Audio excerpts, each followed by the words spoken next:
In the corporate world, we're taught to chase the big break. For Alex, a 26-year-old marketing specialist from Boston, that break came in the fall of 2023. He was offered a senior position at Blackwood University, an elite private college tucked away in the woods of Connecticut.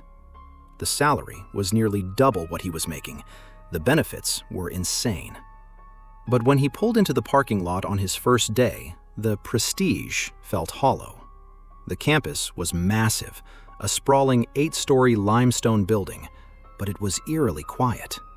No students lounging on the grass, no chatter in the halls. The HR director, Mrs. Gable, gave a rehearsed answer. "Remote learning and fall break, Alex. Nothing to worry about." But as Alex walked to his office on the second floor, he felt a chill that had nothing to do with the New England weather. Alex's team was small, just 5 people in a wing meant for 50. His job required constant trips to the basement archives, a sprawling underground library where the university kept its physical records. One Tuesday evening, around 6:30 p.m., the sun had already dipped below the tree line. Alex was leaving the archives with some files.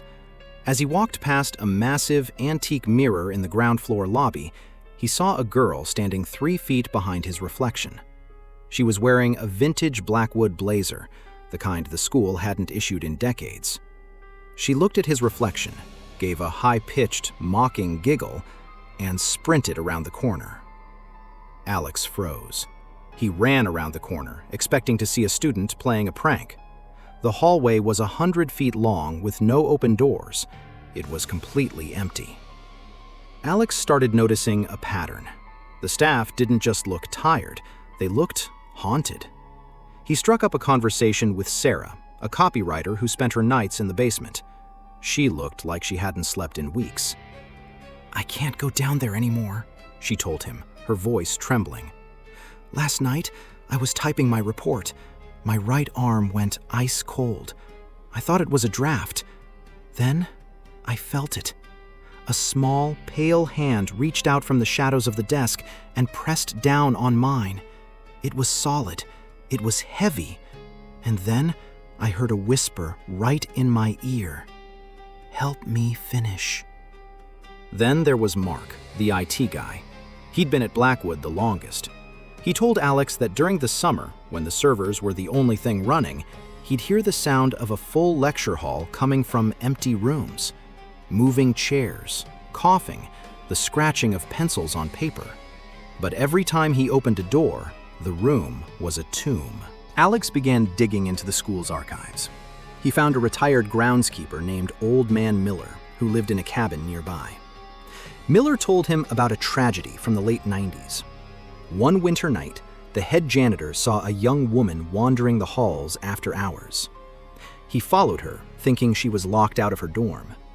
He tracked her from the basement all the way to the 8th floor observatory. Miller saw his colleague through a window, standing on the roof, arguing with someone who wasn't there. The janitor quit that night. He was found 2 days later at a bus station, incoherent, screaming that the girl in the blazer was standing right behind him. He vanished a week later. No one in the town has seen him since. Enter Ryan. Ryan was a hotshot graphic designer, 21 years old and a total tech bro skeptic. He laughed at Alex's stories, calling them superstitious garbage. As a dare, he took his laptop into the basement library and stayed there for 30 minutes. When Ryan came out, he was silent. Over the next week, he stopped joking. He stopped eating. One day, Alex walked into Ryan's cubicle and found him drawing something with feverish intensity. It was a blueprint of the entire 8-story building. On the blueprint, Ryan had drawn small, precise red dots. Alex counted them. 34 dots. Alex went to the security desk. "How many staff members are checked into the building right now?" The guard looked at the monitor. "Including you and the designers? Exactly 33. Alex looked back at the map. The 34th dot was sitting right in the center of the basement archives. Ryan wasn't just drawing a map. He was tracking a predator. Alex's health plummeted. He lost 20 pounds. He felt a constant leaching sensation, like his energy was being drained by a battery. His mother, a deeply spiritual woman, took him to see a medium in New Orleans. The medium didn't even ask for his name. She looked at his withered frame and said, "You brought a passenger back from that school, didn't you?" She revealed the truth. Years ago, an international student, a brilliant girl from a poor village in India, had come to Blackwood on a scholarship. The pressure of the elite environment, the isolation, and the fear of failure became too much. She took her own life in the basement archives. She didn't want to be forgotten. She wanted to stay a student forever. And she was choosing classmates from the staff. Ryan was eventually committed to a psychiatric ward in upstate New York. He still claims a girl in a blazer sits at the foot of his bed every night. Alex resigned via email. He never went back for his laptop. When he told the HR director why he was leaving, Mrs. Gable didn't act surprised. She just looked at the floor and whispered, "I know. I stopped using the basement elevator months ago." If you're looking for a job and find an elite institution tucked away in the woods, offering a salary that feels like a dream, be careful.